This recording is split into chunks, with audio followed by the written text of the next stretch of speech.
It was a crisp October morning when I rolled out of bed, the sun barely peeking through the hills surrounding our small rural neighborhood. The air smelled of soil and promise. Harvest season had arrived.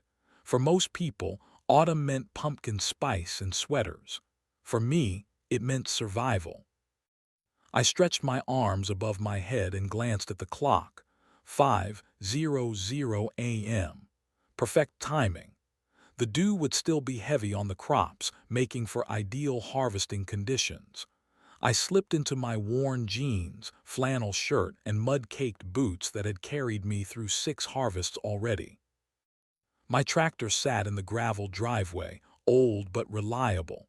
A 1998 John Deere that my father had purchased before he passed away.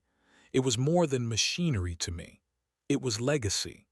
Every morning during harvest season, I would fire up that engine before sunrise, the familiar rumble of comfort in the pre-dawn darkness. I walked outside, thermos of coffee in hand, ready to begin another day of the most crucial time of year. This was not just a job.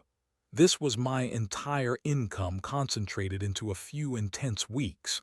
Every hour of sunshine counted. Every delay meant potential loss. As I approached the tractor, I noticed a piece of paper fluttering under the windshield wiper. Another violation notice. The third this week. I snatched it off and read it under the beam of my flashlight. Final warning. Unauthorized agricultural equipment in residential zone. Noise ordinance violation. Please remove immediately or face consequences. I crumpled it in my fist. Karen, it had to be Karen.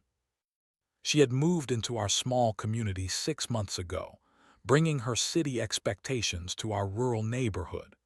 Within weeks, she had somehow maneuvered her way into becoming HOA president, wielding the association bylaws like a weapon. What had once been a relaxed community had become a battleground of petty rules and ridiculous standards. I tossed the notice into my pocket and climbed onto the tractor. The engine roared to life, echoing across the sleepy neighborhood. I felt a twinge of guilt for the noise, but this was farm country. This was how things worked here long before fancy subdivisions started sprouting up alongside agricultural land. As I pulled out of my driveway toward the main field, I noticed Karen standing at her window, phone in hand, glaring at me. I pretended not to see her and drove on. I had work to do. Real work. The kind that fed people. That afternoon, when I returned for lunch, she was waiting by my mailbox. "Ms. Mitchell," she called, clipboard clutched to her chest like armor. "We need to discuss your continued violations." I switched off the tractor engine. "Karen, we have been through this. I am a working farmer. This is harvest season. The HOA does not recognize agricultural exemptions," she said, voice clipped and precise. Section 8, paragraph 12 clearly states that no commercial vehicles may be parked in residential driveways. "This is not just my personal farm," I tried explaining for what felt like the 100th time. "I lease this land to the state. This is government-supported agriculture, part of the Rural Preservation Program." She smiled that tight, artificial smile that never reached her eyes. "Rules are rules, Ms. Mitchell. No exceptions. Not even for government farmers." The way she said it made it sound like I had claimed to be an astronaut or a unicorn tamer. "The State Agricultural Board would disagree," I said. "The state does not govern our HOA bylaws," she replied, turning to leave. "Consider this your final warning." I watched her walk away, her rigid posture a perfect match for her rigid thinking. I shook my head and went inside, too busy to deal with her threats. I had another early morning ahead of me. The next day I woke before my alarm. 4:45 a.m. I had a feeling in my gut, the kind farmers get when a storm is brewing but the sky is still clear. I threw on my clothes and hurried outside. The gravel driveway was empty. My tractor was gone. I stood frozen, unable to process what I was seeing. The space where my livelihood had sat just hours before was vacant, nothing but tire tracks in the gravel. Taped to my front door was an official HOA notice. Vehicle towed for multiple violations. Contact Valley Towing to retrieve your property. All fees are your responsibility. My hands began to shake, not from fear but from pure, white-hot rage. She had actually done it. Karen had towed my tractor during harvest season. She had no idea who she was messing with. I did not just live next to the fields, I owned them. And more importantly, I leased every square foot of that land directly to the state government. The HOA office was housed in what used to be a charming cottage at the entrance to our neighborhood. Under Karen's reign, it had transformed into a sterile, rule-enforcing headquarters with laminated signs and typed warnings plastered everywhere. I pushed open the door with more force than necessary. Karen sat behind the desk, typing furiously on her computer. She looked up, and I could have sworn a flash of satisfaction crossed her face before she composed herself into professional disdain. "Ms. Mitchell, what can I help you with this morning?" She spoke as if she had no idea why I might be standing there with fury etched into every line of my face. "Where is my tractor?" I demanded, my voice low and steady despite the storm raging inside me. Karen sighed, like a teacher disappointed in a slow student. "Your agricultural equipment was towed according to HOA guidelines after multiple violations." She pulled out a file folder with my name on it, thick with papers. "You have been warned verbally and in writing no less than 5 times." "It is harvest season," I said, planting my hands on her desk and leaning forward. "Every day that tractor sits in an impound lot is another day crops rot in my field. Perhaps you should have considered that before ignoring our community standards." She slid a violation form across the desk. "The retrieval fee is $800, plus $200 in HOA fines for repeated violations.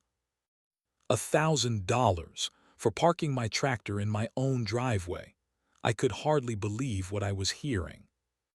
"Plus $50 for each additional day it remains unclaimed," she added, her pen tapping rhythmically against her desk. I took a deep breath. "Karen, let me explain this again. I leased that farmland to the state government. This is not a hobby farm. This is a state-supervised agricultural preservation project. That tractor is essential equipment for fulfilling my contract obligations with the Department of Agriculture." Karen laughed, not a genuine laugh of amusement but the kind meant to belittle and dismiss. "Everyone has their stories, Ms. Mitchell. Mr. Peterson claimed his RV was essential medical equipment. Mrs. Gonzalez insisted her chicken coop was cultural heritage." She made air quotes with her fingers. "I treat everyone equally, no exceptions." "This is not a story," I insisted. "I have documentation, I have contracts."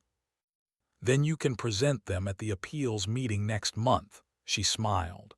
"The board meets on the first Tuesday. That would be November 5th. November, the harvest will be over by then." She shrugged, turning back to her computer. "Rules are rules. Yes, I know." I straightened up, my decision made. "You have made a serious mistake, Karen." She barely looked up. "That will be all, Ms. Mitchell. I have other matters to attend to. Oh, and by the way," she added, sliding another form across the desk, "this is a citation for excessive dust coming from your property, and this one is for unauthorized machinery operating before 7 a.m. The fines are due within 30 days." I left the HOA office with a stack of violation notices and a fury I had never experienced before. As I walked back to my house, I noticed neighbors watching from behind curtains and blinds. Some nodded in silent solidarity. Others quickly looked away, afraid to be associated with the neighborhood troublemaker. I spent the afternoon gathering every piece of documentation I had. My original deed showing agricultural zoning, the state lease agreement, the Rural Preservation Program contract, crop reports, tax documents proving my farm's status. Everything was in order, just as it had been for the past 8 years. That evening my phone rang. It was Elaine from 3 doors down. "I heard what happened," she whispered, as if Karen might be listening. "She did the same thing to James when he parked his work truck overnight, and to the Hendersons when their son came home from college."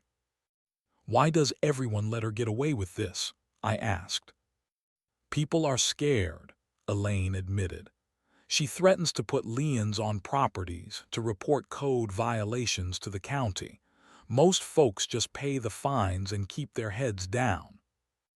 "Well, I am not most folks," I said, "and she has no idea what she has just started."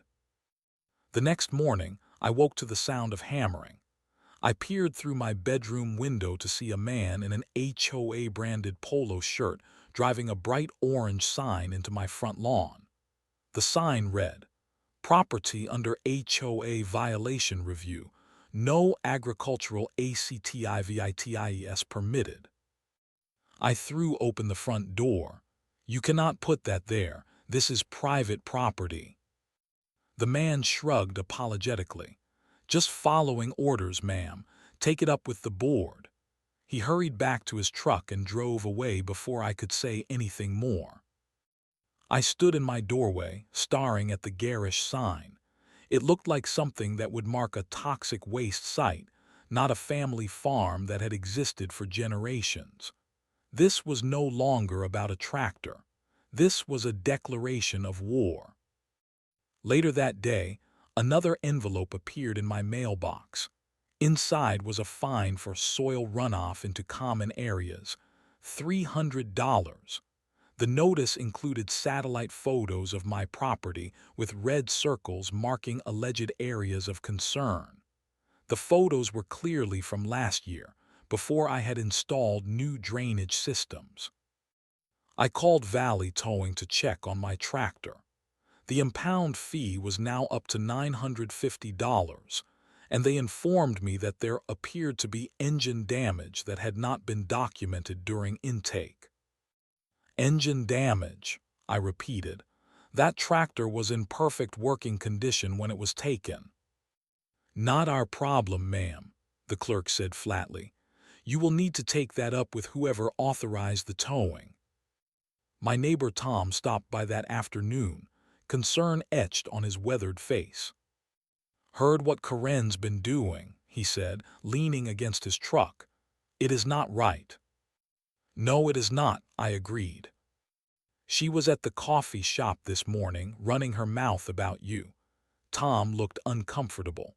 "Said you were a freeloader, that you were abusing government land or some nonsense." My blood went cold. "She said what?" "Something about how you claim to be some big important farmer, but really just take advantage of tax breaks and government subsidies." Tom shook his head. "I told her she did not know what she was talking about, but she just kept going." That was the final straw. Karen had moved beyond petty rule enforcement into active defamation.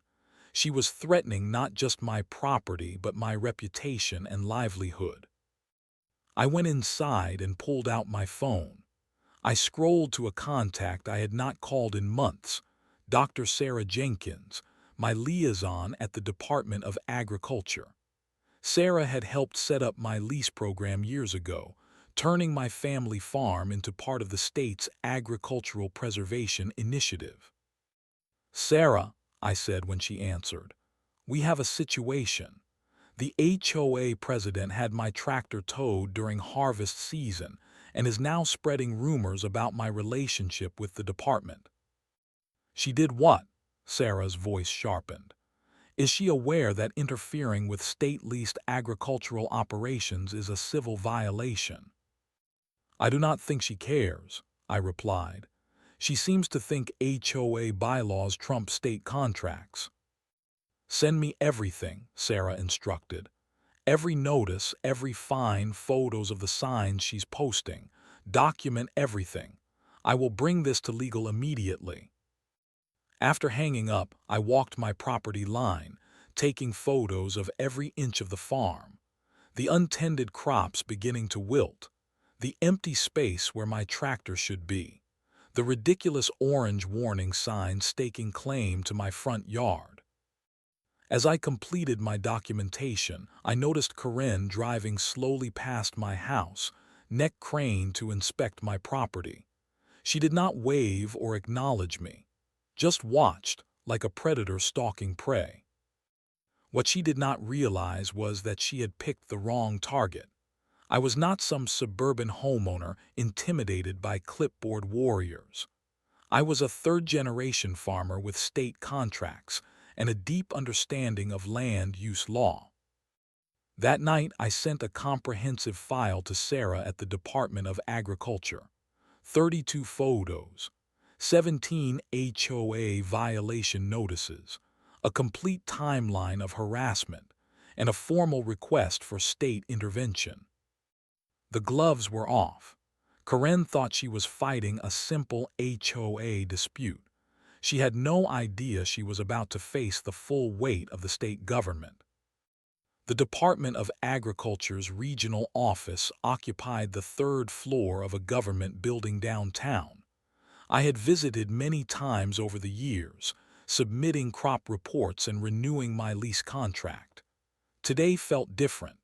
Today, I was not here as a contractor but as a complainant. Sarah Jenkins met me in the lobby, her usual friendly smile replaced with professional concern.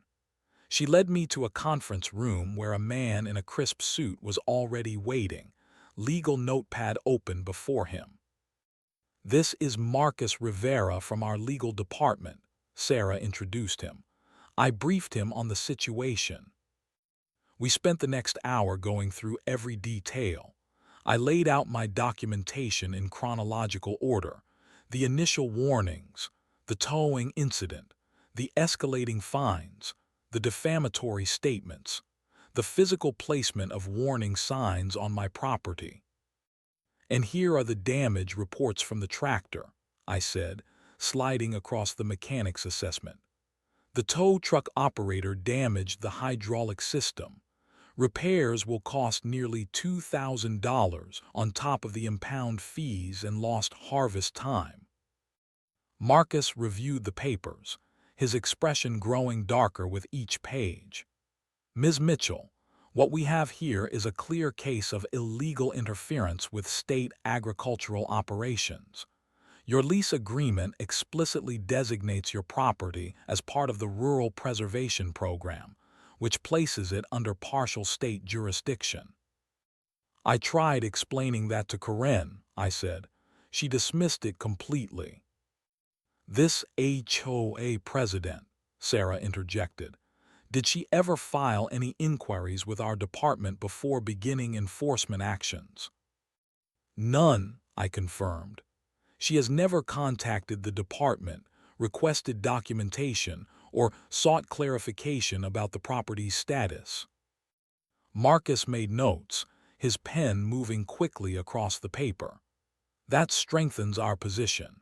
She failed to perform due diligence before taking actions that directly impacted state-contracted agricultural production." "So what happens now?" I asked. "First," Marcus said, "we issue an immediate cease and desist letter to both the HOA as an entity and to this Karen individual personally. We will assert state preemption over their local guidelines where it concerns the agricultural portions of your property and operations." Sarah nodded. "Second, we will contact the county commissioner's office. They need to be aware that an HOA is potentially violating state land use regulations in their jurisdiction." "And third," Marcus continued. We prepare for the possibility of civil action. The state takes interference with its agricultural programs very seriously, especially during harvest periods when food security is directly impacted. For the first time in days, I felt a weight lifting. This was no longer my battle alone. The machinery of state government was coming to my defense. There is something else you should know, I said. The HOA has a board meeting tonight. I was planning to attend. Sarah and Marcus exchanged glances. That could be advantageous, Marcus said finally. If you are comfortable, having you present when they receive our cease and desist would send a strong message. I am more than comfortable, I assured him. I have been waiting for this moment. By late afternoon, the cease and desist letter was prepared, printed on official Department of Agriculture letterhead, with the state seal prominently displayed.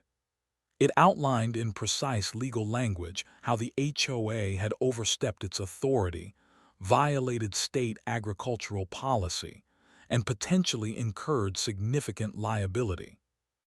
As I left the office, Sarah walked me to my car. This Karen, she said quietly. You mentioned she moved in relatively recently.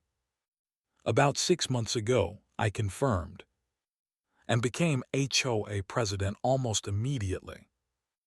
I nodded. There was a special election after the previous president relocated. Not many people attended the meeting. Sarah's expression was thoughtful. You might want to review your HOA bylaws regarding election procedures. Just a suggestion. I drove home with renewed determination, the cease and desist letter secure in my bag. As I pulled into my neighborhood, I noticed several residents gathered at the community mailboxes. They fell silent as I approached, but then Tom stepped forward. HOA meeting tonight, he said, 7 o'clock. I will be there, I replied. We all will, said Elaine, gesturing to the group. It is time someone stood up to her. I looked at my neighbors, people who had kept their heads down for months under Karen's reign of petty tyranny. Something had shifted. They were no longer afraid. At home, I changed into clean clothes and reviewed the HOA bylaws as Sarah had suggested. And there it was, in black and white. Special elections require notification of all association members no less than 14 days prior to voting. I had never received any such notification about the election that had put Karen in power. The legal storm was not just brewing. It was about to break directly over Karen's head. The community center hummed with unusual energy. Typically, HOA meetings attracted a handful of residents, mostly the same faces each time. Tonight, every chair was filled with people standing along the walls. Word had spread. Something was about to happen. Karen sat at the head table, flanked by board members who looked less like leaders and more like hostages. Her expression was smug as she called the meeting to order, tapping her gavel with unnecessary force. First item on the agenda, she announced, property violations and enforcement actions. She glanced in my direction, a small smile playing at the corners of her mouth. We have had a productive month addressing code violations throughout the community. I remained silent, waiting for the right moment. Karen proceeded to detail various successes in her campaign to enforce HOA regulations, from forcing the Henderson family to repaint their shutters to making Mr. Gonzalez remove his basketball hoop. And of course, she continued with obvious relish, we have finally addressed the ongoing agricultural equipment violations on Maple Street. My street, my violation, my moment. I would like to address that particular issue, I said, standing up. All eyes turned to me. Karen's smile tightened. Public comments are reserved for the end of the meeting, Ms. Mitchell. This cannot wait, I replied, moving to the front of the room, because this matter has now escalated beyond HOA jurisdiction. I opened my folder and removed the cease and desist letter, its official seal gleaming under the fluorescent lights. This is a formal cease and desist order from the State Department of Agriculture, I announced, loud enough for everyone to hear. It demands the immediate cessation of all enforcement actions against my property, the removal of all violation notices and signage, and the immediate release of my tractor from impound, with all fees to be reimbursed by the HOA. Karen's face flushed. You cannot just... I am not finished, I interrupted. The state has determined that the HOA has illegally interfered with government-contracted agricultural operations. My property is part of the Rural Preservation Program, leased directly to the state for agricultural production. I turned to address the room at large. For those who do not know, my farm produces crops that supply the county food bank and 3 school districts. This program has been in place for 8 years, long before many of you moved into this neighborhood. From beside me, a voice spoke, and I can confirm all of this. A man in a suit stepped forward from the back of the room. I had not mentioned to anyone that Marcus from the legal department would be attending. Marcus Rivera, Chief Counsel for the Department of Agriculture, he introduced himself. The state takes a very serious view of this situation. Interfering with contracted agricultural operations during harvest season potentially impacts food security for vulnerable populations in this county. Karen's composure cracked. This is inappropriate. The HOA has bylaws, we have procedures. Bylaws which you have selectively enforced, I countered.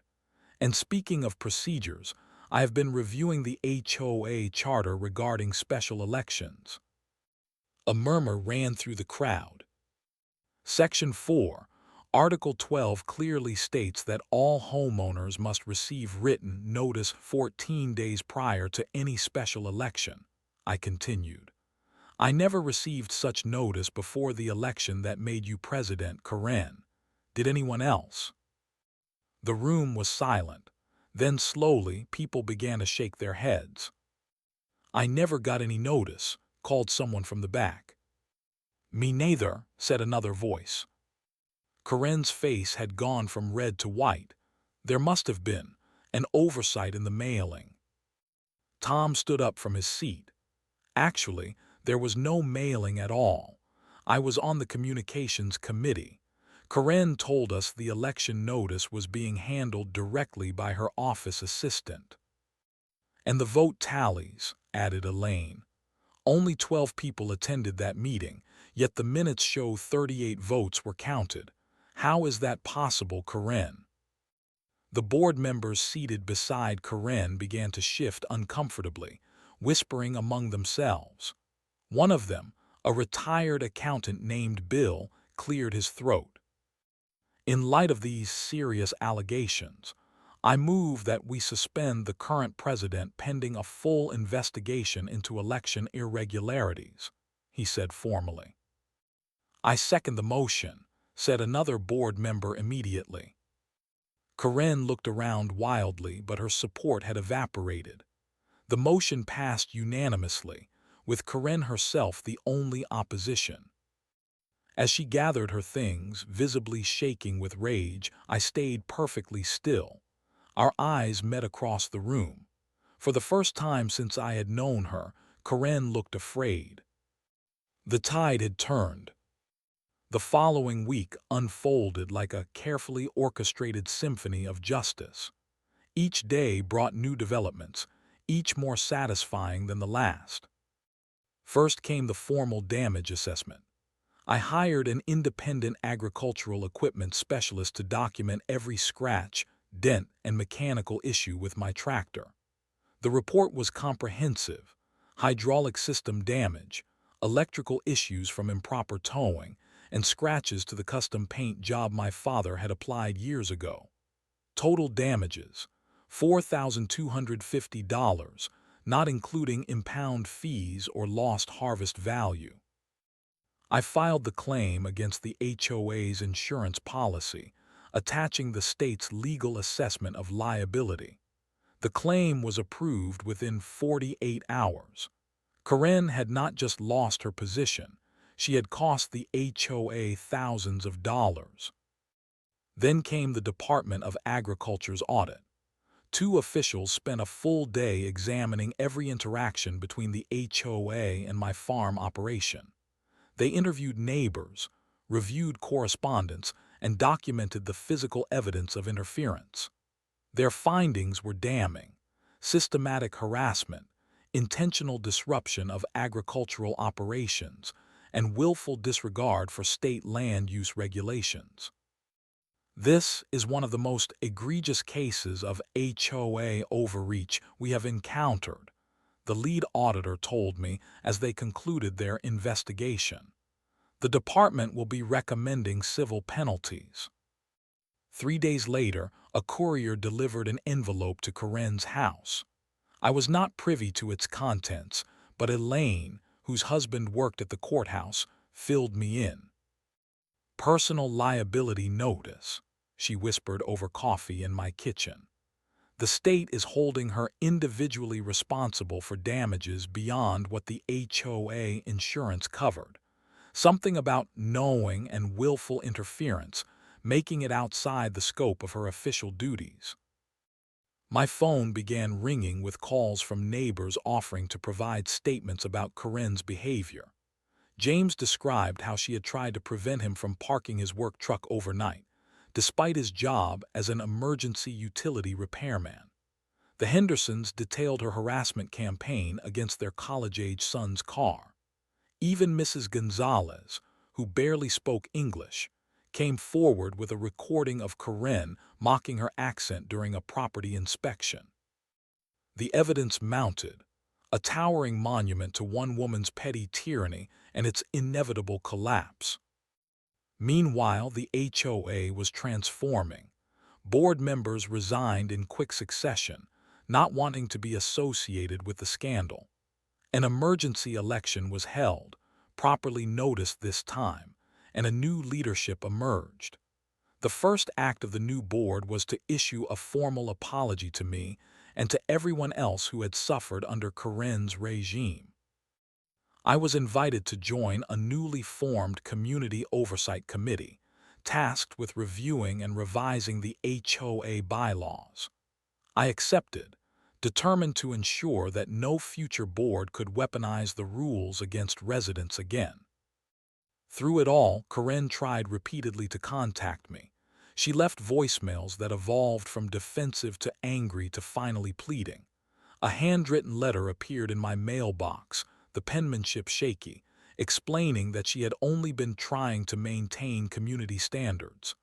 She approached me in the grocery store, but I simply walked away. Her words meant nothing to me now. The law had spoken on my behalf. The most satisfying moment came when my newly repaired tractor returned home. The John Deere dealer had gone above and beyond, not just fixing the damage but giving the old machine a complete servicing. It gleamed in the autumn sunlight as it came down the street on a flatbed, a triumphant homecoming. I climbed up into the familiar seat and ran my hands over the controls. This was more than a piece of equipment. It was vindication. As I started the engine, neighbors came out of their houses to watch. Some applauded. Others simply nodded in respect. I raised my hand in acknowledgement and drove the tractor proudly down the street, past Karen's house, where the curtains were drawn tight. I had not just reclaimed my tractor. I had reclaimed our community from the grip of a petty tyrant. The sweet taste of legal, righteous revenge was better than any harvest I had ever brought in. And unlike crops, this victory would never wither or decay. It would stand as a permanent reminder that sometimes justice comes riding on a John Deere. Spring arrived with a freshness that went beyond the blooming flowers and budding trees. Our neighborhood felt reborn, liberated from the suffocating grip of Karen's regime. The new HOA president, a retired judge named Martha, brought wisdom and balance to the position. Rules still existed, but they were applied with common sense and community spirit. My field stood ready for planting, the soil rich and dark after winter's rest. The tractor hummed with renewed vigor, as if it too appreciated its freedom. This season promised to be the most productive in years. The Department of Agriculture had reviewed my case and, impressed by my dedication despite the obstacles, expanded my lease contract to include an additional 10 acres of adjacent land. The state values farmers who demonstrate resilience, Sarah had told me when delivering the news. Your handling of the HOA situation showed exactly the kind of determination we look for in our preservation partners. With the expanded acreage came increased responsibility. I hired 2 local teenagers as part-time help, teaching them the fundamentals of sustainable agriculture while providing their first real jobs. It felt right, passing on knowledge that might otherwise be lost to suburban development and concrete sprawl. One sunny Saturday, I began a special project. Using timber from my own land and plans I had sketched during the quiet winter months, I started building a small shed near the edge of my property. The design was simple but meaningful, a replica of the shed my father had built when I was a child, right down to the red paint and slightly crooked weather vane. Tom stopped by, hammer in hand, offering to help. Then James joined, bringing his carpentry skills. By afternoon, half the neighborhood was involved, passing tools and sharing stories. Many had never built anything before, their hands more accustomed to keyboards than lumber. But they learned quickly, proud of creating something tangible and lasting. "What will you use it for?" asked Bill, the former HOA board member who had first moved to suspend Karen. "Seed storage," I replied, "and memories." We painted it my father's favorite shade of red, the color standing bright against the green fields beyond. Above the door I placed a small wooden sign, "Mitchell Family Farm, S. 1962. My heritage, preserved in wood and nails and community effort." As for Corinne, she faded from our lives like winter frost under spring sunshine. For weeks after her removal she had kept to herself, venturing out only for necessities. Then, without fanfare, a "for sale" sign appeared in her yard. 2 weeks later, moving trucks arrived. She left without saying goodbye to anyone, a quiet exit for someone who had created so much noise.